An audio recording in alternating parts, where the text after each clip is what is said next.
अस्सलामु अलैकुम वरहमतुल्लाहि वबरकातुहू नहमदुहु व नुसल्ली अला रसूलिहिल करीम अम्मा बाद फ़अऊज़ु बिल्लाहि मिनश शैतानिर रजीम बिस्मिल्लाहिर रहमानिर रहीम रब्बिशरह ली सदरी व यस्सिर ली अमरी वहलुल उक़दतम मिन लिसानी यफ़क़हू क़ौली।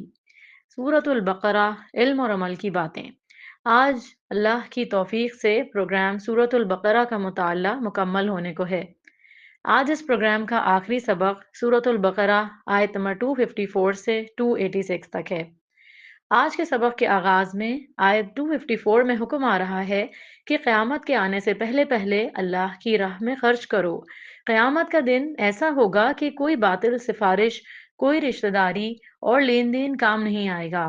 फरमाया, या अय्युहल्लज़ीना आमनू अनफ़िक़ू मिम्मा रज़क़नाकुम मिन क़ब्लि अन यअतिय यौमुन ला बैअ फ़ीहि वला ख़ुल्लतुन वला शफ़ाअह वल काफ़िरून हुमुज़ ज़ालिमून।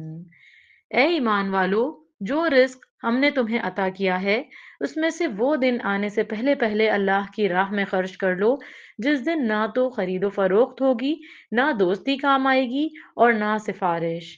और जालिम तो वही लोग हैं जो इन बातों के मुनकिर हैं। फिर आगे आयत आयतुल कुर्सी है, जो तमाम आयात कुरानी की सरदार है। इस आयत में अल्लाह सुब्हानहू व तआला की कई सिफ़ात का बयान है। इस आयत में उम्मीद दिलाई गई है कि अल्लाह अपने नेक बंदों को बाज़ गुनाहगारों के हक़ में शफ़ाअत की इजाज़त अता फ़रमाएगा। अल्लाह हमें भी नबी करीम सल्लल्लाहु अलैहि वसल्लम की शफ़ाअत नसीब फ़रमाए। आयतुल कुर्सी की फ़ज़ीलत आ रही है। हदीस में है, नबी करीम सल्लल्लाहु अलैहि वसल्लम ने फरमाया, जो शख्स हर फ़र्ज़ नमाज के बाद आयतुल कुर्सी पढ़े, उसे जन्नत में दाखिले से सिवाय मौत के कोई चीज़ नहीं रोकती। और ये सुनन निसाई की रिवायत है। इस आयत से हमें ये मालूम हुआ कि अल्लाह का इल्म कामिल, ज़ाती और लामहदूद है, जबकि मखलूक का इल्म ज़ाती नहीं बल्कि अल्लाह का अता करदा, जुज़वी और महदूद है। आगे आयत 256 में आता है, ला इक्राह फिद्दीन, दीन के मामले में कोई ज़बरदस्ती नहीं। इसका मतलब है दीन इस्लाम कबूल कराने में किसी पर जबर और ज़बरदस्ती करना जायज़ नहीं है। आगे आयत 258 से 260 में अल्लाह की कुदरतों के इजहार के लिए 3 वाक़यात का बयान है। ख़ास तौर पर अल्लाह की इस शान को नुमाया किया गया कि वो मरने के बाद इंसानों को दोबारा जिंदा करने पर कादिर है। आखिरत की ज़िंदगी के असबात पर वाक़याती अंदाज में दलाइल दिए गए हैं। इस हवाले से हज़रत इब्राहीम अलैहिस्सलाम का नमरूद से होने वाला मुकालमा ज़िक्र किया गया है। आयत नंबर 258 में है, तर्जुमा, जब इब्राहीम अलैहिस्सलाम ने उस शख्स यानी नमरूद से कहा कि मेरा परवरदिगार वो है जो जिंदा करता है और मारता है, तो वो कहने लगा कि मैं भी जिंदा कर सकता हूँ और मार भी सकता हूँ। फिर इब्राहीम अलैहिस्सलाम ने कहा कि अल्लाह सुब्हानहू व तआला तो सूरज को मशरिक से निकालता है, तुम जरा मगरिब से निकाल के दिखाओ। अब वो काफिर मबहूत रह गया और अल्लाह जालिमों को राह नहीं सुझाता। यहाँ हमें सबक मिला कि अगर कोई शख्स अल्लाह की याद से गाफिल हो जाए, तो दौलत और इख्तियार उसे तकब्बुर में मुब्तला कर देते हैं। आगे आयत 261 से 266 तक अल्लाह सुब्हानहू व तआला की राह में खर्च करने की फजीलत और आदाब बताए गए हैं और मिसालों के जरिए अहमियत वाज़ेह की गई है। हदीस में आता है, रसूलुल्लाह सल्लल्लाहु अलैहि वसल्लम ने फरमाया, हर दिन जब बंदे सुबह करते हैं तो 2 फरिश्ते नाजिल होते हैं। उनमें से एक कहता है, ए अल्लाह, खर्च करने वाले को उसका बदल अता फरमा। और दूसरा कहता है, ए अल्लाह, बुखल करने वाले को तबाही दे। ये सही अल बुखारी की रिवायत है। आयत नंबर 261 से मालूम हुआ कि खुलूस के साथ अल्लाह की राह में माल खर्च करने वालों को अल्लाह 700 गुना तक अजर अता फरमाता है। फिर अल्लाह जिसके लिए चाहे अजर को और बढ़ा देता है। ए अल्लाह, तू हमें बेहतरीन नेक अमाल करने की तौफीक अता फरमा और दुनिया और आखिरत में उसका बेहतरीन अजर अता फरमा। आगे आयत में माल खर्च करने के बाद किन चीजों से मना किया गया है उसका जिक्र आ रहा है। दिखावा करना, किसी को सदका देकर एहसान जताना या ताना देना सदकात को जाया कर देता है। आगे आयत 264 में है, या अय्युहल्लज़ीना आमनू ला तुब्तिलू सदक़ातिकुम बिलमन्नि वल अज़ा कल्लज़ी युनफ़िक़ु मालहु रिआअ अन्नासी वला युमिनु बिल्लाहि वल यौमिल आखिर। ए ईमान वालो, अपने सदक़ात को एहसान जताकर और अज़ियत पहुंचाकर ज़ाया ना करो, उस आदमी की मानिद जो अपना माल लोगों के दिखावे के लिए खर्च करता है और अल्लाह और यौम आखिरत पर ईमान नहीं रखता। यहाँ हमें ये मालूम हुआ कि जिन लोगों की मदद की जाए उन पर एहसान जताने या तकलीफ पहुंचाने से खर्च किया हुआ माल दिखावे की नजर हो जाता है और खर्च करने का अजर जो है वो जाया हो जाता है। आगे बताया गया, दिखावे का अमल करने वाले अल्लाह और आखिरत पर हकीकत में ईमान नहीं रखते। इखलास के साथ थोड़े इन्फाक का भी बहुत अजर है, जबकि दिखावे का हजारों खर्च भी कुछ नफा नहीं देगा। आगे आयत 267 में ईमान वालों को उम्दा माल अल्लाह की राह में खर्च करने की तरगीब दी गई है और रद्दी माल अल्लाह की राह में देने से रोका गया है। फिर आगे बताया गया, शैतान जो इंसान का असली दुश्मन है, वो मुख्तलिफ हीलों बहानों से इन्फाक को रोकने की कोशिश करता है। आयत 268 में है, अश-शैतानु यइदुकुमुल फ़क्र व यअमुरुकुम बिल फ़हशा वल्लाहु यइदुकुम मग़फ़िरतम मिन्हु व फ़ज़ला वल्लाहु वासिउन अलीम। शैतान तुम्हें मुफलिसी से डराता है और तुम्हें शर्मनाक काम करने का हुक्म देता है, जबकि अल्लाह सुब्हानहू व तआला तुम्हें अपने फजल और मगफिरत की उम्मीद दिलाता है और अल्लाह बड़ी वुसअत वाला और जानने वाला है। इस आयत से हमें ये सबक मिला कि शैतान तंगदस्ती का खौफ दिलाकर अल्लाह की राह में खर्च करने से रोकता है, जबकि रहमान बंदों से खर्च करने पर मगफिरत और फजल फरमाने का वादा करता है। आगे बताया गया, इन्फाक करने पर दिल की आमादगी हिकमत का मजहर है। फरमाया, युतिल हिकमत मन यशा व मन युतल हिकमत फ़क़द ऊतिय खैरन कसीरा। वो जिसे चाहता है हिकमत अता करता है और जिसे हिकमत से नवाज दिया गया तो उसे बहुत बड़ी खैर से नवाज दिया गया। तो हिकमत से मुराद हक और बातिल को पहचानने वाली बातिनी बसीरत और मामला फहमी की क़ुव्वत है। जिसे हिकमत अता की गई उसे बहुत बड़ी भलाई मिल गई। ऐ अल्लाह, हमें दीन की समझ बूझ अता फरमा और हिकमत अता फरमा। फिर आगे आयत 271 में हालात की ज़रूरत के मुताबिक एलानिया और पोशीदा दोनों तरीकों से खर्च करने का जिक्र है। इन तुबदु सदक़ाति फ़निअम्मा ही व इन तुख्फूहा व तु'तूहल फ़ुक़राअ फ़हुव खैरुल लकुम व युकफ्फिरु अन्कुम मिन सय्यिआतिकुम वल्लाहु बिमा तअमलून ख़बीर। अगर तुम सदक़े खैरात को ज़ाहिर करो तो वो भी अच्छा है, और अगर तुम उसे पोशीदा पोशीदा मिस्कीनों को दे दो तो ये भी तुम्हारे हक में बेहतर है। अल्लाह ताला तुम्हारे गुनाहों को मिटा देगा और अल्लाह ताला तुम्हारे तमाम अमाल की खबर रखने वाला है। फिर आगे आयत 272 में बताया गया है, इंसान जो माल अल्लाह की राह में खर्च करता है उसका फायदा उसी को होता है। इंसान को अल्लाह की रजा के लिए माल खर्च करना चाहिए। अल्लाह, तू हमें तौफीक अता फरमा कि हम तेरी राह में खुश दिली के साथ उम्दा माल खर्च करें, और तू हमें दिखावे और एहसान जताने की रविश से बचा और हमें ज़ाया होने से बचा। फिर आगे आयत में बताया गया कि बेहतरीन इन्फाक माल का बेहतरीन मसरफ ऐसे लोगों की माली मदद करना है जो दीन की खिदमत में इस तरह लगे हुए हैं कि माश के लिए जिद्दोजहद नहीं कर सकते। आगे आयत में अल्लाह की राह में खर्च किए गए माल का बदला बताया गया है।